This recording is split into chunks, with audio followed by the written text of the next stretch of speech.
रहे बिल्कुल। आप भूख 5 साल हो गए, वो जकड़ नहीं आओ, वो जगह नहीं आओ, देख सकते हैं भैया, नहीं पाए, मन नहीं पड़े, जाए नहीं पाए बिल्कुल कतई। जब सब रास्ता बंद हो जाती बिल्कुल। अधिकारी कभी आते हैं यहाँ?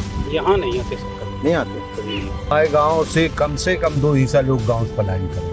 अच्छा, हर में डरी जी ऐसे बुजुर्ग मरद से बच्चे, एक इनको भैया बीमार डरो कल ठंडे लगे। हाँ, टंकी बनी पानी की, एक बूंद पानी अब गाँव में नहीं आ।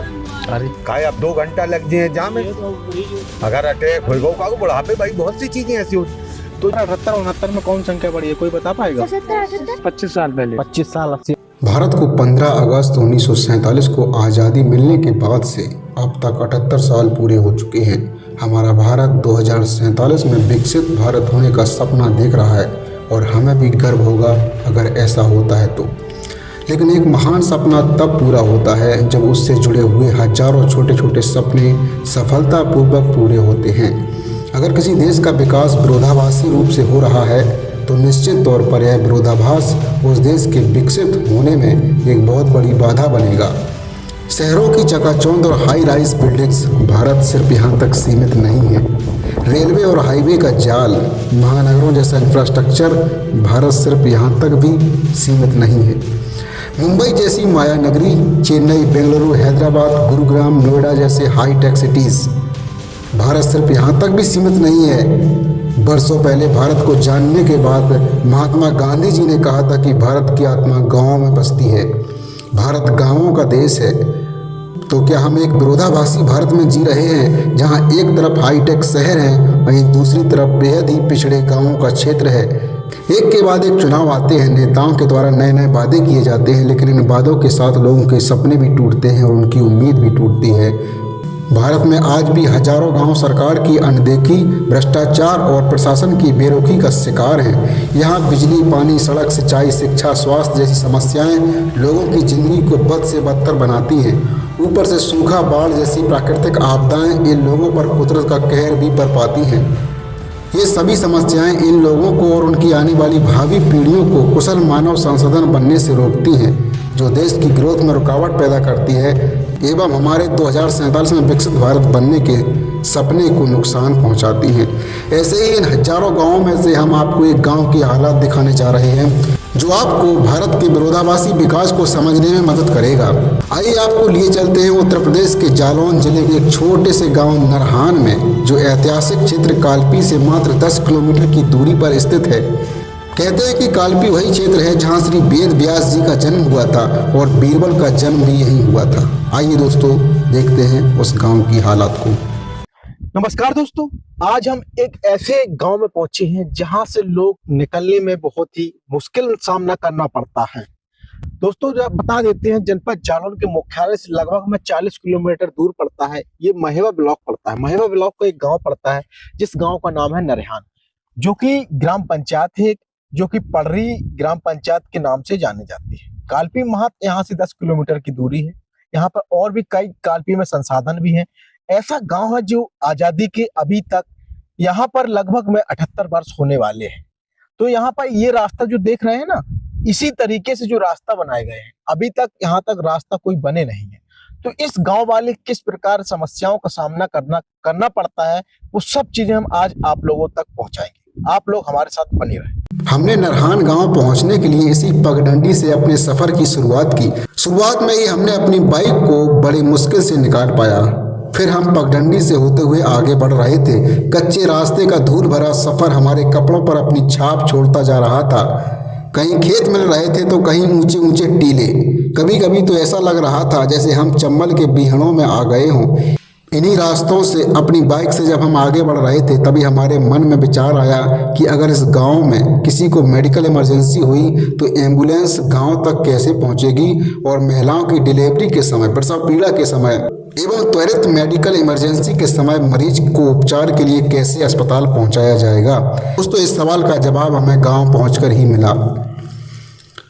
कुछ और दूरी तय करने के बाद हमें अब कुछ बकरियां घास चरती हुई दिखाई दे रही थीं। अब ऐसा लगने लगा था कि गांव नज़दीक आ गया है। फिर थोड़ा और चलने पर हमें खेतों पर बने 1-2 घर दिखाई देने लगे। अब हम गांव के बहुत करीब थे। तभी बकरियां चराते हुए एक चाचा जी दिखाई देते हैं। हमने उनसे बात करने की कोशिश की। आइए देखते हैं। दोस्तों जैसा कि हमने अभी बताया है, उस गांव में शायद ही प्रवेश होने वाले हैं, क्योंकि यहाँ खंजरा का जो रोड बना है उस रोड के माध्यम से हम लोग पहुंच रहे हैं। यहाँ एक भैया हैं, चाचा जी हैं, उनसे पूछते हैं कि हम कहाँ आने वाले हैं।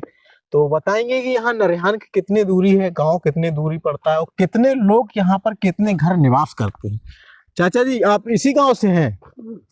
यही गांव के हैं आप? क्या नाम है? नाम नाम नाम ही नहीं ना। तुम्हारा नाम ही नहीं है? अच्छा, तो ये बताओ गांव कितने दूर है? गाँव थोड़ी दूर है। थोड़ी दूर है? तो तुम्हारा नाम क्यों नहीं रखा गया? घर वालों ने नाम नहीं रखा? तुम्हारा नाम क्या है? क्या कह रहे? तुम्हारा नाम ही नहीं है? गांव का क्या नाम? गाँव को नाम नाम नाम ही नहीं ना। गांव को? तुम कहाँ बकरी चराने जाते हो क्या? ठीक, चाचा जी हैं थोड़ा डिस्टर्ब हैं, देख सकते हैं। हम चलते हैं उसी गांव के अंदर, जैसे कि जो भी है हम दिखाएंगे कि क्या है स्थिति इस गांव की, कैसे लोग निवास करते हैं, कैसे रहते हैं, क्या रहन सहन रहता है। अब हम गांव पहुंच चुके थे। गांव में पहुंचने के बाद सबसे पहले हमने पूरे गांव घूमने का निर्णय लिया। गांव के कुछ लोगों ने हमें पूरे गांव में घुमाया और गांव की परेशानियों के बारे में बताया। गांव की गंदी नालियां साफ बता रही थी कि यहां सफाई कर्मचारियों के द्वारा अपना काम ठीक से नहीं किया जाता है। गांव घूमने के साथ साथ हमने अब लोगों से बात करना भी शुरू कर दिया था। सबसे पहले हमारी मुलाकात गाँव के ही एक बुजुर्ग चाचा मुखराम सिंह जी से हुई। आइए सुनते हैं कि किस प्रकार से चाचा जी ने अपने गाँव का दर्द बयां किया।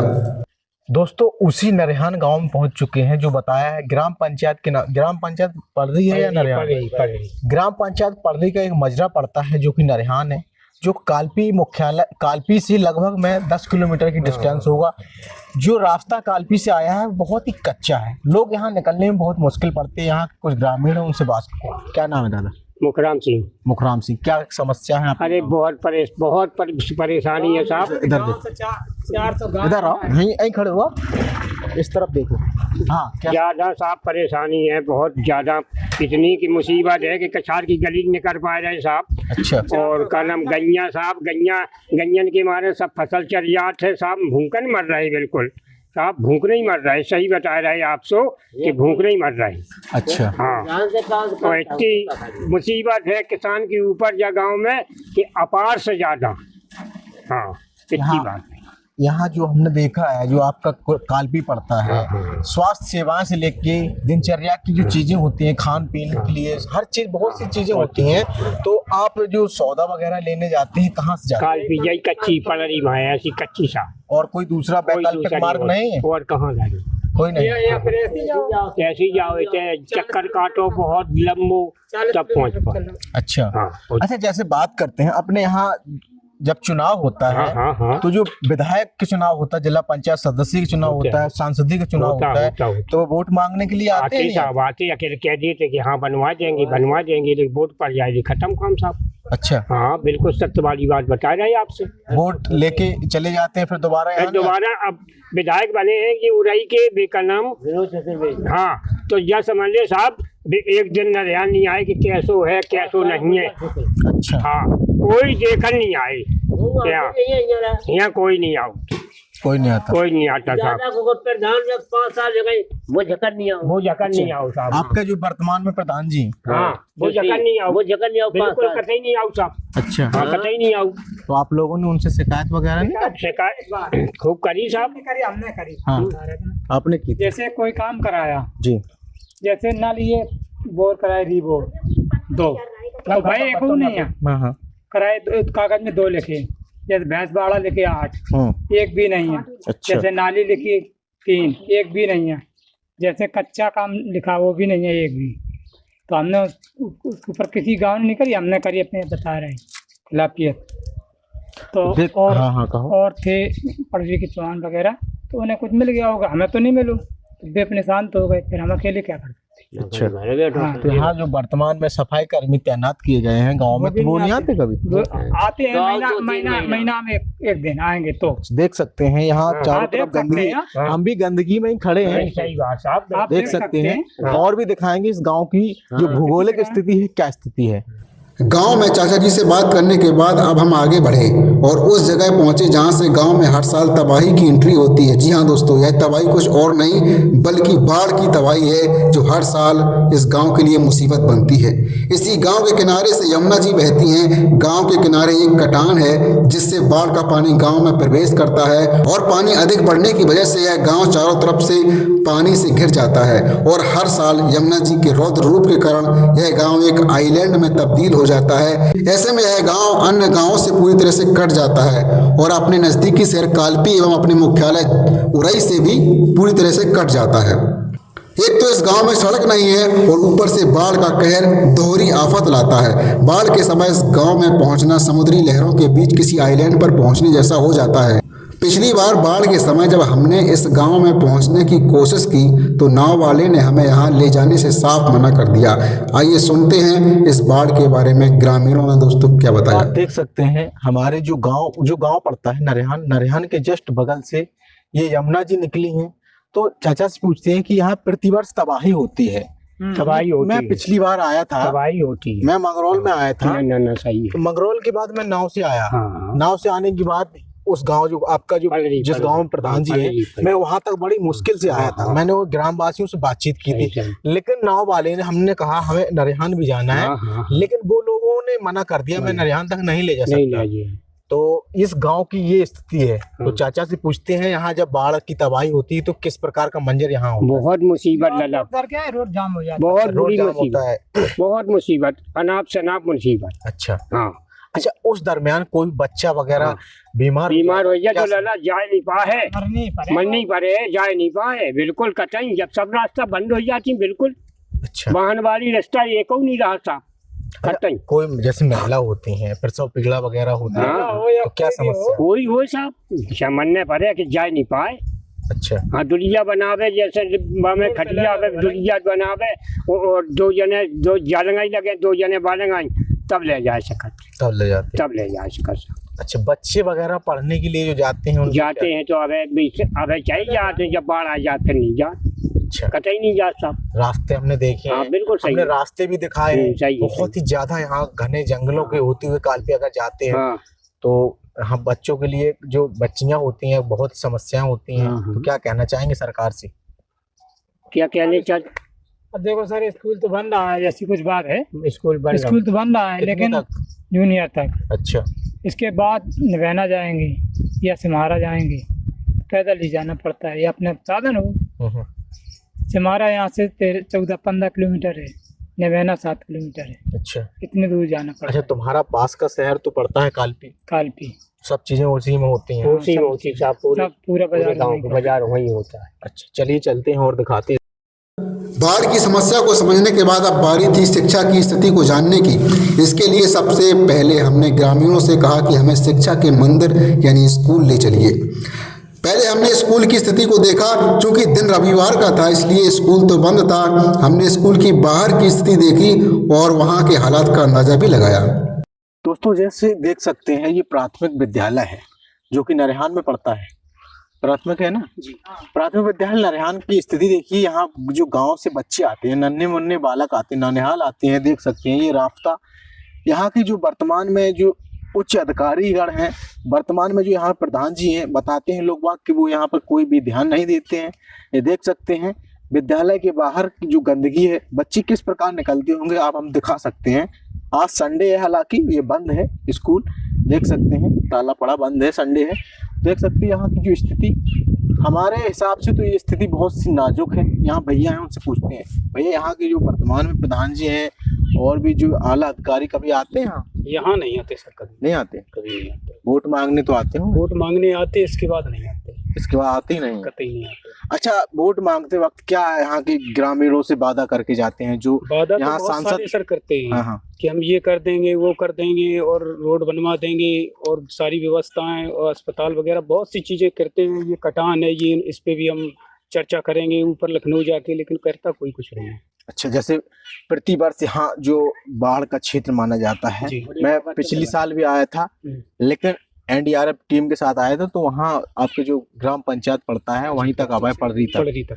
तो इसके बाद वो नाव वाले ने भी मना कर दिया। मैं आने के लिए तैयार था लेकिन नहीं लेके आया था। अच्छा सर। हाँ, तो इस गांव की बहुत ही स्थिति खराब हो जाती है, तो आप लोगों का वो दिनचर्या का खर्चा कैसे क्या चलता है, खान पीन? वो सब ऐसे ही सर चलता है कि यहाँ जाने आने का रास्ता कोई रहता नहीं बाढ़ स्थिति में, नमक रोटी खा और यहाँ जो कुछ भी घर में होता है बस वही खा पी करके गुजारा कर लेते हैं। अच्छा। हाँ। वर्षा और बाढ़ के समय स्कूल लगभग बंद ही हो जाते हैं, क्योंकि यहाँ तक पहुँचने में अध्यापकों को बहुत मुश्किल का सामना करना पड़ता है, या ऐसे समझ लें कि अध्यापक स्कूल तक पहुँच ही नहीं पाते हैं। स्कूल देखने के बाद हमने गांव के कुछ बच्चों को बुलाकर बात की, आइए देखते हैं।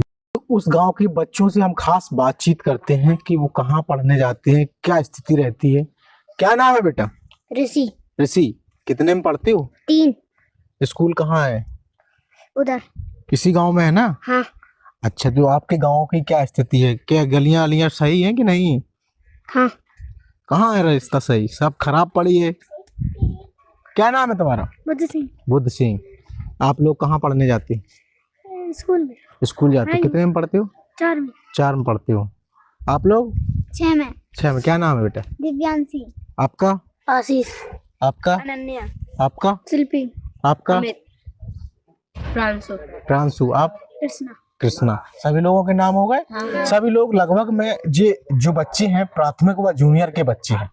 जैसे बात करते हैं प्राथमिक जूनियर के बाद जब ये बड़े होंगे तो शायद ही जो कालपी पड़ता है, कस्बा पड़ता है, या फिर जो जिसके पास जिस प्रकार साधन होता है, जो आर्थिक वो होती है, मदद होती है, जो फाइनेंशियल तरीके से सही लोग होते हैं तो वो बाहर भेजते हैं। जो लोग नहीं भेज पाते हैं तो उनसे पूछते हैं। तो आप कभी बेटा कालपी गए हैं? हाँ। कालपी कौन सी रास्ते से गए हैं? पक्की रास्ते से। कौन सी रास्ते जानते हो? प्रधान जी का नाम जानते हो? हाँ। क्या नाम है? आए? जो वर्तमान में प्रधान जी, कोई जानता है प्रधान जी के नाम? हाँ। क्या नाम है? शिव सिंह। अच्छा, जिला अधिकारी के नाम जानते हो? जिला अधिकारी के आपके जो मास्टर साहब हैं उन्होंने कभी बताया? क्या नाम है बताओ। दोस्तों देख सकते हैं इस गांव के जो स्थिति है बच्चों के प्रति, क्योंकि सरकार बहुत से वादे करते हैं तो उस वादे पे मुताबिक वो खरे इस प्रकार ना ही कोई अध्यापक यहाँ बच्चों से सही पढ़ाते हैं। तो और भी हम पूछते हैं, बेसिक शिक्षा अधिकारी के नाम कोई जानता है जिला के? नहीं बता पाएंगे। 77, 78, 69 में कौन संख्या बड़ी है, कोई बता पाएगा? 77, 69, 78। तुम बताओ। काफी 77, 78, 69 में कौन संख्या बड़ी है? 78। अच्छा, जैसे बात करते हैं 11, 12, 13 कितने हुए जोड़ करके तीनों? 11, 12, 11, 33, 3, 6।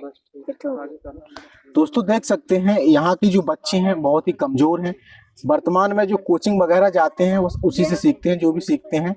तो और दिखाते हैं गांव की क्या स्थिति है, चलिए चलते हैं। दोस्तों आपको बता दें कि इस गांव तक एक सड़क तो आती है, लेकिन यह सड़क भी बाढ़ के समय पूरी तरह से पानी में डूब जाती है। और अगर इस सड़क के द्वारा नॉर्मल दिनों में कालपी जाया जाए तो करीब 40 किलोमीटर की दूरी तय करनी पड़ेगी, जबकि सीधे कालपी जाने के लिए मात्र 12 किलोमीटर का सफर तय करना होगा। चूँकि इस गाँव के सभी काम कालपी से ही होते हैं। कालपी नज़दीकी बाजार भी है, कालपी तहसील भी है, कालपी थाना भी है, इसलिए इस गांव का कालपी से जुड़ना बहुत जरूरी है। और कालपी से जुड़ने के लिए सिर्फ 3 किलोमीटर की सड़क की आवश्यकता है, क्योंकि इस गांव की ग्राम पंचायत पड़री कालपी से जुड़ी हुई है। हालांकि बाढ़ के समय इस इलाके के सैकड़ों गांव आइलैंड में तब्दील हो जाते हैं, लेकिन यह 3 किलोमीटर की सड़क इस गाँव के बासिंदों को, खासकर पढ़ने वाले बच्चों को नॉर्मल दिनों में राहत देगी। अच्छा, हाँ। तो दोस्तों देख सकते हैं ये रास्ता कहाँ के लिए गया? ये गई है चेकपुर गुड़ाक तक। अच्छा, इसमें देखो अभी नीचे चल सकते हैं हम। कितने ज्यादा दूर नहीं, हम थोड़ी दिखा यहाँ से दिखा देते हैं भाई। ये रास्ता से कभी आप रास्ता यही है, मेन रास्ता सामने का नहीं पास, खेतन से जो है खेतन से जाती निकल नहीं पाता। इधर आओ सब लोग। ये रास्ता जो गया है फूलन देवी के गांव के लिए गया है। हाँ। कौन सा गांव पड़ता है? शेखपुर गुड़ा खास ना, शेखपुर गुड़ा खास। सैदपुर गोड़ा खास के लिए रास्ता ये मैं आपके गांव से जो उस गांव के लिए जोड़ने वाला रास्ता यही है। हाँ ये पक्का है कच्चा है? कच्चा न पक्का कैसे नहीं है, पानी बह रहा बता जाए। जब आदमी नहीं कर पाऊ कच्चा पक्का कर। अरे साहब पैदा नहीं निकल पाता, पैदा नहीं निकल पाता। अरे बिल्कुल सत्य वाली का। अबे चलो देख लियो साहब, ये बात नहीं है जो पैदा नहीं कर पाए। चलिए दोस्तों हम भी चलते हैं, दिखाते हैं, सर जाने योग्य नहीं है आप। थोड़ा देखते हैं, कोशिश तो कर सकते हैं। अब ऐसे ही सर बहुत दिक्कत पड़ती है जाने आने में। हम लोग जब खेतों पे जाते हैं हाँ हाँ। तो बहुत उलझन होती है, यहाँ रपट के गिर भी पड़ते हैं। अच्छा आपका खेत वगैरह इसी रास्ते से जाना पड़ता रास्ते से जाना पड़ता है। है? अच्छा ये बताओ, जैसे आपके पास में ये कालपी पड़ता है कस्बा, जी तो सारी चीजें आपको कालपी से होती होंगी आदान प्रदान। जी तो आप कालपी किस प्रकार जाते हैं जब बारिश होती है, आप बाढ़ वगैरह आ जाती है? ये सर तो हम बहुत चक्कर काट के जाना पड़ता है, 35-40 किलोमीटर। हमारे यहाँ रोड नहीं है सर, कच्चा रोड पड़ता है। पड़री ग्राम सभा है जो हमारी उधर के जाने के लिए कच्चा पड़ता, नहीं जा पाते हम लोग। सर अच्छा हमें 40 किलोमीटर चक्कर काट करके फिर जाना पड़ता है। अच्छा, जैसे बरसात के समय में अगर आप लोग एम्बुलेंस को फोन करते हैं जी 108 पर, जी तो क्या उनका क्या रहता है? उनका आते हैं या नहीं आते हैं, किस प्रकार का सर वो माहौल तो रहता है? आते हैं लेकिन वो थोड़ा बहुत समय लगता है क्योंकि चक्कर से आना पड़ता है, मेन रास्ता कोई है नहीं। अच्छा, ये जो शॉर्टकट आपका जो रास्ता पड़ता है, हाँ, वो उसमें चक्कर पड़ता है तो मरीज इमरजेंसी होती है सर, तो उसमें बहुत तकलीफ रहती है। कोई मरीज एक्सपायर भी हो जाता है, उसमें नहीं आ पाता है। अच्छा हाँ। अच्छा, जैसे बात करते हैं बच्चों जो आपके ग्राम के हैं, वो पढ़ने के लिए कहाँ जाते हैं? वो सर पढ़ने के लिए यहाँ तो कोई पढ़ाई वढ़ाई विशेष होती नहीं है। हाँ यहाँ तो वही 10-12 बच्चे हैं सर, मैं सच कह रहा हूँ। अच्छा। स्कूल मिडिल तक है, वो सारे बच्चे इसी में पढ़ते। वो स्कूल बन रहा है, अभी फिलहाल बना था, वो गिर गया है। ये रास्ता गया है? ये सर रास्ता देख लो आप, ये रास्ता है सर। अच्छा हाँ ये रास्ता, इसमें ना आदमी निकल सकता है ना पशु निकल सकते हैं। ये नाला भी एक समय बन गया था, हाँ। विधायक जी ने थोड़ा दे दिया था, वो 500 मीटर के लगभग। अच्छा तो सर इसमें अब ये रास्ता कट गई है तो इसमें पानी भी नहीं जा पाता, ये पुर गया है पूरा नाला। अगर ये नाला खाली हो जाए, साफ हो जाए और इधर कुछ व्यवस्था बढ़िया बन जाए, ईंटा वगैरह, तो सर जाने आने के लिए बढ़िया सुविधा हो जाए। अच्छा जी, दो रास्ता है कालपी जाने के लिए, या फिर एक गोढ़ा खास होते हुए निकल जाते हाँ हैं, निकल जाते या सर, फिर लेकिन पड़री होत में? पूरा रास्ता नहीं है सर ये। अच्छा, आधा ही रास्ता है खेत। अगर ये रास्ता अगर बन जाता है तो आपके जो ग्राम के कितने ऐसे लोग निवास कर रहे हैं, उनको ये चीजें साधन मिल जाएगा? वो सर लगभग सभी लोगों को। इसमें अगर हम सब बता रहे हैं, इसमें सर 5 गांव के आदमी अगर जैसे वो रास्ता बन जाइए तो यहाँ तो नहीं बन पाया क्योंकि यहाँ पर देना पड़ेगा नदिया। वो रास्ता बन जाए 5 गांव का आदमी आएगा, जैसे नरियान, उरकरा, दहलका, निपनिया, सिकन्ना, ये 5-6 गांव आदमी सीधा बिल्कुल है। अच्छा, 10 गाँव जाते हैं। अच्छा, जो बच्चे वो लोग होते हैं कालपी में पढ़ते हैं तो वो जी। उसी रास्ते से जाते हैं? और वो सर वहीं फिर रहना पड़ता है, व्यवस्था जो बड़े आदमी वही पढ़ा पाते हैं, हम लोग तो यहीं घिसटते रहते हैं। कोई नहीं पढ़ पाता है। बड़े आदमी के बच्चे हैं वही पढ़ बड़े पाते आदमी हैं, जिसके पास साधन है तो वो वही पढ़ पाते हैं, और गरीब आदमी कहाँ जाएंगे? अच्छा, हम लोगों की इतनी वही नहीं कमाई नहीं सर कि हम बच्चों को वहाँ पढ़ा सके। तो आप लोगों का दिनचर्या का खर्चा कैसे निकलता है फिर? वो सर ऐसे ही निकलता है, हम लोग पशुओं वगैरह पशुपालन करके गुजारा करते हैं अधिकतर। वर्तमान में जो सरकार है उनसे क्या कहना चाहेंगे? सरकार से मैं यही गुजारिश करना चाहूंगा कि यहाँ तो एक तो ये पशु है, जो पशुओं की व्यवस्था हो जाए और हम लोगों को आने जाने का रास्ता है ये सब बन जाए, और इस बढ़िया स्कूल वगैरह जो आने जाने की गांव की रास्ता नाला आला, तो ये सर इसमें से हमारी कुछ व्यवस्था बेहतर हो सकती है सर। अच्छा, आपके गांव में हाँ कितने लोग हैं जो लोग यहाँ रहते हैं? लोग तो वहाँ ग्राम सभा जी जो हमारे है गांव में सर 500 यहाँ करीबन 250 के लगभग वोट रहते हैं। अच्छा, 250। जैसे नल की बात, 250 पानी की सुविधा ही बात करते हैं, जी तो कितने यहाँ अपने गांव में नल लगे हुए हैं? पानी की कोई सुविधा है या नहीं? नल वो सर निजी नल है, तो हेड पंप जो है वही सुविधा है, और जो टंकी की आई थी ये सर तो कहीं लगी नहीं। नल तो लगा गए मगर वो पानी अभी तक नहीं दिया, जाने लगा है कि नहीं अच्छा, लगा। नमामि गंगे वाले हैं? हाँ सर।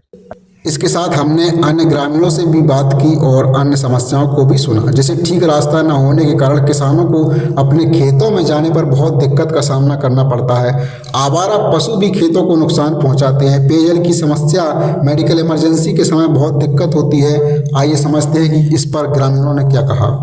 क्या में कोई मरम्मत का कार्य नहीं हुआ कुआं में? बताओ कितनी पोजीशन। चाचा जी हैं, उनसे खास बातचीत। जी चाचा जी क्या कहना चाहेंगे? हम ये कहना चाहेंगे कि हमारे गांव से कम 2 ईसा लोग गांव से पलायन कर गए। अच्छा, हाँ। मुख्य कारण जमुना जी का कटाव और कर्मचारियों की ढील गाड़ी और प्रधानों का कारण होना। यहाँ से आदमी निकलने की रास्ता नहीं। अच्छा, और जबकि यहाँ से हमारी कम से कम 300 एकड़ जमीन है इधर, आप हम गांव वालन की लगभग। और आप मौजूदा देख लो, फोटो ले ली, एक आदमी नहीं निकल सका रीतु। अच्छा, हाँ। खेती सब एक मवेशी की यहाँ व्यवस्था नहीं है, सब चौपे खा जा रात दिन हार में डरी जी। ऐसे बुजुर्ग मरद से बचे, एक इनको भैया बीमार डरू कल ठंड लग गई। 300 गाय है जी, हमने कहाँ तक फसल लगाई? 10-20 इतनी बड़ी समस्या जटिल। यहाँ टंकी बनी पानी की, एक बूंद पानी अब गांव में नहीं आ। अरे, और सड़क और खदोद फेंक दी, सड़क जैसे खदोद आई और इसकी रिपेयरिंग भी नहीं है। और प्रधान का करा जो लोग आओ पैसा उठाए दे तो पोस्टर टांग दे, हाँ टांग दे कि काम हो गया और रास्ता बनती नहीं। और सबसे बड़ी समस्या गइयों की और गली की। और हमारी मांग है कि पड़री से हम लोग कालपी जब जाते, हमारी तहसील कालपी, थाना कालपी, तो हम लोग जब कालपी जाते हैं तो कम से कम मतलब 40 किलोमीटर के चक्कर से जाते। हमारी 3 किलोमीटर है, ये रास्ता बन जाए हम लोग सूधे जान लगे। 3-4 कारण है। अच्छा, मतलब आपका कहने का मतलब है कि यहाँ से लगभग में जो पड़री पड़ता है, हाँ। वो 3 किलोमीटर। हाँ, वो 3 किलोमीटर वहां से रोड है और रपटा बना नदी में, तो हम लोग आराम से आए जा सका। अच्छा, अगर हमारे यहाँ कोई बीमार हो जाए तो नहीं पहुंचे, नहीं पहुँचता। नहीं पहुंचता, मन नहीं पड़े काहे अब 2 घंटा लग जाए जाम में। अगर अटैक हो गो कागू बुढ़ापे, भाई बहुत सी चीजें ऐसी होती, तो ये हमारी 3-4 चीजें बहुत जरूरी। तो और जमुना जी को कटाओ, फोटो ले ही आए। हाँ, हाँ, जाकी मंजूरी हम कराए चुके, निरीक्षण कर गए जलकल विभाग की। अच्छा। लेकिन फिर गुमसुम हो गए, फिर ना कोई आया ना कुछ सुना कि। अच्छा, जैसे बात करते हैं यहाँ पर, ये गांव पड़ता है जनपद जालौन का, ये गांव हाँ, है। लेकिन यहाँ पे जो जनपद जालौन के डीएम साहब हैं और भी उच्च अधिकारी हैं, तो यहाँ कभी आए? हाँ, डीएम साहब यहाँ कभी नहीं आए। अच्छा, जैसे जे आते, अगर एसडीएम आए हैं, एफसीयू आए हैं, तो चुनाव के मेरा आए, भाई पोलिंग देखी, पोलिंग व्यवस्था देखी, बाकी चली गए। तब ही यहाँ विधायक आए, बुलाए से कभी छोटे सी एक आध आए, लेकिन फिर इंटरेस्ट नहीं लिया किसी ने। अच्छा, आज जो मौजूदा विधायक हैं आए, पहुंच जाओ तो कराए दे, लेकिन यहाँ फिर देखा नहीं आएगी का समझ। अच्छा, विधायक और सांसद जो लोग होते हैं, जिला पंचायत सदस्य भी होते हैं, हाँ। वो भी सारे लोग जनप्रतिनिधि हैं। तो वो जब आते हैं चुनाव के टाइम पे, क्या मुद्दा लेके आप लोगों ने रखते हैं? वो हम लोगों से पहले ये कहते हैं कि हम तुम्हारा सब कर देंगे, पहले हम बन जाए। अच्छा, वो बन गए, फिर बेहड़ में को आओ, एक भी बार नहीं आया। एक बार नहीं। पूरा गांव घूमने के बाद हमने अंत में कुछ और लोगों से बात की जिन्होंने अपनी समस्याओं के बारे में बताया, और उन लोगों ने नेताओं के झूठे वादे और प्रशासन की लापरवाही की भी पोल खोली। आइए सुनते हैं। जैसे कि इस गांव की जो भौगोलिक स्थिति है उसको मैंने अभी पूरा दिखाया। यहाँ कुछ भैया हैं, उनसे जानते हैं। क्या नाम है भाई? कालीराम पाल श्रीमानी। अच्छा, ये बताओ, आप इस गांव से निवास करते हैं? नहीं, निवास तो नहीं करते हैं, लेकिन हमारा यहाँ ममाना है। अच्छा, यही मतलब इसी गांव से नाता जुड़ा हुआ है। जी, कब से यहाँ आ रहे हैं? कम से कम 25 साल पहले। 25 साल से आ रहे हैं। जी। जैसे बात करते हैं इस गांव की जो भौगोलिक स्थिति है, बहुत परिस्थिति खराब है श्रीमान। क्या क्या खराब है इसमें? हर तरह से आप देख सकते हैं, आप बुद्धिजीवी हैं, आपको बताने की कोई आवश्यकता ही नहीं है, समझ सकते हैं आप देख के इस गाँव की भौगोलिक स्थिति क्या है। अच्छा, हाँ जी सर। अच्छा, लोग बाग यहाँ अगर कोई आपातकालीन में अगर इमरजेंसी में बीमार हो जाता है तो क्या है उनके लिए कोई सुविधा नहीं है, कोई उपचार नहीं, कोई सुविधा नहीं, हर चीज की सुविधा है, सड़क से लेकर हर चीज। अच्छा, असुविधा ही असुविधा है। अगर डूब जाए पूछते हैं भैया से, कहाँ से आए हैं? कालपी से आए हैं, मतलब आप इसका काम करते हैं? इसी गांव से? अच्छा, जैसे कालपी आपके यहाँ से कितने किलोमीटर पड़ता है? यहाँ से सीधे जाओ तो 12 किलोमीटर है, और चक्कर से जाओ तो 40 किलोमीटर। तो आपको कौन सी सुविधाएं अच्छी लगती हैं? अब रोड दुनिया चाहते हो शॉर्टकट रास्ता। अच्छा, ये रास्ता मैंने देखा है बहुत ही खराब रास्ता है, तो इसके बारे में आपके जो ग्रामवासी हैं उन्होंने आला अधिकारी से शिकायत वगैरह की थी कि नहीं? अब जाने करत कि नहीं करत, जो नहीं प्रधान बन जा तो बेचपक जा, विधायक लोग आ तो सब आते टाइम तो जब इलेक्शन हुए तो सब कुछ के झूठी कसमें दे कि हम जो करवा दे वो करवा दे, ना कुछ होना है ना कुछ। अच्छा, आप रोड से कम 10 गाँव को सुविधा है अगर हो जाए। अच्छा, यहाँ वोट मांगने तो आते होंगे? आते हैं, तब झूठी साची खूब कसमें ले लो, चाहे जो बेल ट्यूब करा दे, हम तो ये सुविधा करा दे, कहीं ये सुविधा, जीतने के बाद कहीं कुछ नहीं। अच्छा, विधायक यहाँ झकने तक नहीं आते कि नरियान गाँव कहाँ पड़ता है। अच्छा, जो बच्चे लोग होते हैं, मान के चलो आपका यहाँ प्राथमिक जूनियर स्कूल होगा, लेकिन इसके बाद पढ़ने के लिए वो कहाँ जाते हैं? नवाना जाते हैं, तो या फिर कालपी जाते हैं। कालपी हर लोग नहीं पढ़ा पाते सर, जो मतलब जो पढ़ाने लायक है, पैसे वाले हैं, वो ही पढ़ा सकते हैं। अच्छा, किसान तो आदमी नवाना भेजा तो 3 किलोमीटर 5-6 किलोमीटर कच्चे में जाते हैं। ये अगर रास्ता अगर बन जाता है तो लोग बाग यहाँ के ग्रामवासी हैं वो अपने बच्चों को पढ़ा सकते हैं? क्यों नहीं पढ़ा सकते? अच्छा, जैसे पलरी से जाते हैं कालपी, मंगरौल से कालपी बस जाते हैं। अच्छा, लेकिन यहाँ जो कोई सुविधा ही नहीं तो कब पहुँचा लेगा? रास्ता बन जाएगी तो लोग सुविधा हो जाएगी, पढ़ाएंगे लड़का। कई गांव यहाँ से कितने यहाँ से कम 10 गाँव जुड़ते हैं। इस गांव में कितने लोग निवास करते हैं? इस गांव में तो ऐसी 500-600 की वोटिंग होगी। तो दोस्तों देख सकते हैं जैसे कि इस गांव की हमने जो स्थिति दिखाई है। अगर आप लोग कुछ नहीं कर सकते हैं तो आप लोग इस वीडियो को ज्यादा से ज्यादा शेयर करें, क्योंकि हर आला अधिकारी तक ये वीडियो पहुंच सके। नमस्कार, मेरा नाम है रजनीश सिंह, धन्यवाद। पूरे गांव में घूमने के बाद और ग्रामीणों की समस्याओं को समझने के बाद हम सरकार और प्रशासन से कुछ समस्याओं के समाधान की मांग करते हैं। ये समस्याएं या फिर मांगें इस प्रकार हैं। दोस्तों, सबसे बड़ी और पहली समस्या हमारी ये है कि सबसे पहले इस गांव को इसकी ग्राम पंचायत पडरी से जोड़ा जाए, जिसके लिए लगभग 3 किलोमीटर सड़क बनाने की आवश्यकता है, ताकि यह गांव कालपी से सीधे जुड़ सके और मेडिकल इमरजेंसी के समय एम्बुलेंस गांव तक पहुंच सके और अन्य भी सुविधाएं जैसे बच्चे स्कूल तक पहुंच सकें और ग्रामीण अपने जो काम होते हैं उनके लिए कालपी जा सकें, अपने मुख्यालय जा सकें। जालौन जिले के जो उरई मुख्यालय है, इस तरह से ये सड़क का जुड़ना बहुत जरूरी है। दोस्तों, दूसरी मांग यह है कि जमुना नदी के जिस कटान से इस गांव में पानी आता है उसके लिए कुछ इंतजाम किए जाएं। दोस्तों, हमारा तीसरा बिंदु यह है कि पेयजल की समस्या को ध्यान में रखते हुए हर घर नल जल के तहत पानी की टंकी को सुचारू रूप से संचालित किए जाए। दोस्तों, हमारी चौथी मांग यह है कि खेतों तक जाने वाली सड़क या फिर चक्रोड को ठीक कराया जाए और आवारा पशुओं को भी नियंत्रित करने के उपाय किए जाएं। और दोस्तों, हमारी पांचवी और आखिरी मांग यह है कि बाढ़ के समय जब यह गांव आइलैंड में तब्दील हो जाता है तब विशेष ख्याल रखते हुए गांव में त्वरित रूप से मेडिकल टीम भेजी जाए और खाद्य सामग्री को भी पहुंचाया जाए। इस प्रकार से इस गांव के लिए ये जो मांगे थी वह हमने अपने स्तर से बताई हैं। ग्रामीणों की और भी मांगे हो सकती हैं जिन पर भी विचार किया जाए।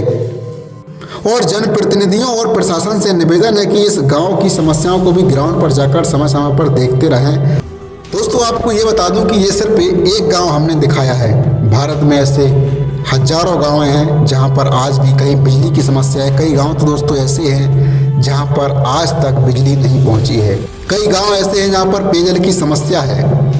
तो इस प्रकार से बहुत सारे दोस्तों ऐसे गांव हैं। हमने तो सिर्फ एक आपके सामने एक उदाहरण पेश किया है, ऐसे बहुत सारे गांव हैं और हम इस वीडियो के माध्यम से प्रशासन से, सरकारों से और जनप्रतिनिधियों से ये गुजारिश करते हैं कि इस तरह के जो गांव हैं उन पर ज़रूर ध्यान दिया जाए, क्योंकि किसी भी देश का विकास तभी संभव होता है जब वह हर डायमेंशन में अपने विकास को पूर्ण करता है। अगर आप एक तरफ से विकास करते रहेंगे, अगर आपका विकास विरोधाभासी रूप से होता रहेगा, आपका एक बहुत बड़ा सेक्टर ग्रामीण क्षेत्र में कृषि भी आती है और बहुत सारी चीज़ें होती हैं, अगर कुशल मानव संसाधन अगर वो नहीं बन पाएंगे तो फिर वो आपको, आपके विकास को, आपके विकसित भारत होने के सपने को जरूर बाधा पहुंचाएंगे। दोस्तों, हम मुखराम सिंह जी समेत अन्य सभी ग्रामीणों का धन्यवाद करते हैं जिन्होंने हमें पूरा गांव घुमाया और सभी समस्याओं को खुलकर बताया, जिसकी सहायता से हम इस गांव की समस्याओं को समझ पाए और आप तक पहुंचा पाए। आप सभी दर्शकों से निवेदन है कि इस वीडियो को शेयर ज़रूर करें। और अंत में दोस्तों यही कहूँगा कि भारत में ऐसे हजारों गाँव हैं। एक ज़िले में ऐसे कई दोस्तों गाँव हैं जहाँ पर इस तरह की समस्याएँ हैं, उनको ज़रूर ध्यान में रखा जाए। और हम फिर से गुजारिश करते हैं जनप्रतिनिधियों से, सरकारों से, जिलाधिकारियों से, सभी लोगों से हम गुजारिश करते हैं कि कृपया इन गांवों पर ज़रूर ध्यान दिया जाए। कम से कम जो उनकी ज़रूरतें हैं उनको ज़रूर पूरा किया जाए। यहाँ पर जो मांगें हमने रखी हैं, यहाँ पर 5 मांगें, ये मांग कोई पर्सनल किसी के लिए मांग नहीं है। ये मांग सिर्फ उन लोगों के लिए है क्योंकि उनको कभी बाजार जाना होता है, बच्चों को पढ़ने जाना होता है, मेडिकल इमरजेंसी होती है, इस तरह के लिए सड़क की ज़रूरत है। तो 3-4 किलोमीटर की सड़क की बात है तो ध्यान देना चाहिए। और भी अन्य समस्याएं हैं, बाढ़ की समस्या, उसके लिए भी त्वरित रूप से टीमें भेजी जानी चाहिए। दोस्तों, अगर इस तरह से चलता रहेगा तो मुझे नहीं लगता कि इस तरह के हजारों गाँव, करोड़ों लोग भारत के विकास में अपना योगदान दे पाएंगे। और जहाँ पर करोड़ों लोग विकसित नहीं है, वह देश विकसित कैसे कहलाएगा। कागजों में अगर आप उसको विकसित दिखा भी दोगे तो वो असल मायनों में वो विकसित नहीं होगा। अगर आपको हमारे देश को विकसित करना है, जो कि बहुत गर्व की बात होगी, हमें भी बहुत अच्छा लगेगा जब हमारा देश विकसित बनेगा, तो उसके लिए हर दिशा में विकास होने चाहिए। माननीय प्रधानमंत्री मोदी जी हर डायमेंशन को लेकर चलते हैं, तो हम सरकार और प्रशासन से निवेदन करते हैं कि उनके जो बताए हुए डायमेंशन हैं उन पर ध्यान जरूर दिया जाना चाहिए। कृषि हो गई, अब देख लीजिए आपकी कृषि यहाँ पर जो आवारा पशु की समस्या है उसकी वजह से कितना परेशानी उनको उठाना पड़ता है, उनकी फसल पूरी चौपट हो जाती है। उसके लिए गौशाला को वहाँ पर सुचारू रूप से संचालित किया जाना चाहिए। वहाँ गौशाला में भी तो कुछ दोस्तों हमने देखा है कि भ्रष्टाचार होता है, वहाँ पर पशुओं को सही से चारा नहीं मिलता है, तो ये समस्या रही, क्योंकि पशुओं को अगर चारा मिलेगा तो उनको छोड़ने की ज़रूरत ही नहीं पड़ेगी। जो आवारा पशु हैं वो गौशाला वगैरह में रह सकते, जो हमारी गाय हैं तो उनको गौशाला में रखा जाए। इस तरह से फसल के समय उनको ऐसे आवारा छोड़ना किसान के लिए बहुत नुकसानदायक है। और अन्य भी समस्या हैं दोस्तों, कृषि हो गई, मजदूरी हो गई, रोजगार की समस्या हो गई, तो ये तो सब समस्याएं हैं। इन सभी समस्याओं से जब कोई देश पार पाता है तभी एक बड़े कुशल मानव संसाधन बन पाता है। और हम समझते हैं कि इस समय भारत में बहुत ज़्यादा युवा हैं। पूरी दुनिया में अगर कोई देश है सबसे ज़्यादा युवाओं वाला देश है तो अभी इस समय भारत है। और इस मैन पावर को एक सही जगह पर इस्तेमाल करना भी बहुत बड़ी बात होती है। अगर उसको कर ले गए तो विकसित भारत का सपना बहुत दूर नहीं है। दोस्तों आपसे फिर एक बार गुजारिश करते हैं कि इस वीडियो को शेयर करो, लाइक नहीं करना तो मत करना, सब्सक्राइब नहीं करना तो मत करना, फॉलो नहीं करना तो मत करना, लेकिन शेयर ज़रूर कर देना ताकि ये समस्याएँ बहुत दूर तक पहुँचें और प्रशासन तक पहुँचें, सरकारों तक पहुँचें और इनकी समस्याओं का समाधान हो। तो मैं फिर से कह रहा हूँ कि सिर्फ ये गाँव केवल नहीं है, ऐसे हजारों गांव हैं। ये तो सिर्फ एक एग्जाम्पल था, ऐसे हजारों गांव की समस्या है। डिस्ट्रिक्ट जालौन में ही बहुत सारे ऐसे गांव हैं जो बाढ़ के समय उनको पलायन भी करना पड़ता है, उनको नई जगह बसाने की भी प्रक्रिया चलती है, फिर पता नहीं चलता उनका क्या हुआ, ना तो उन्हें आवास का कुछ पता चलता है, ना जमीन अलॉट होती है सही से। तो इस तरह से जालौन जिले में ही बहुत सारे गाँव हैं, ऐसे हर जिले में गांव हैं। हम आप सभी युवाओं से भी निवेदन करेंगे कि इस तरह की समस्याओं को आप सोशल मीडिया के जरिए अपने फेसबुक हो गया, यूट्यूब हो गया, जिस पर भी आपके फॉलोअर्स या जो भी हों उनकी समस्याओं को आप ऊपर तक पहुंचाएं ताकि प्रशासन के वो नज़र में आ सके और उस पर ध्यान दिया जा सके। धन्यवाद।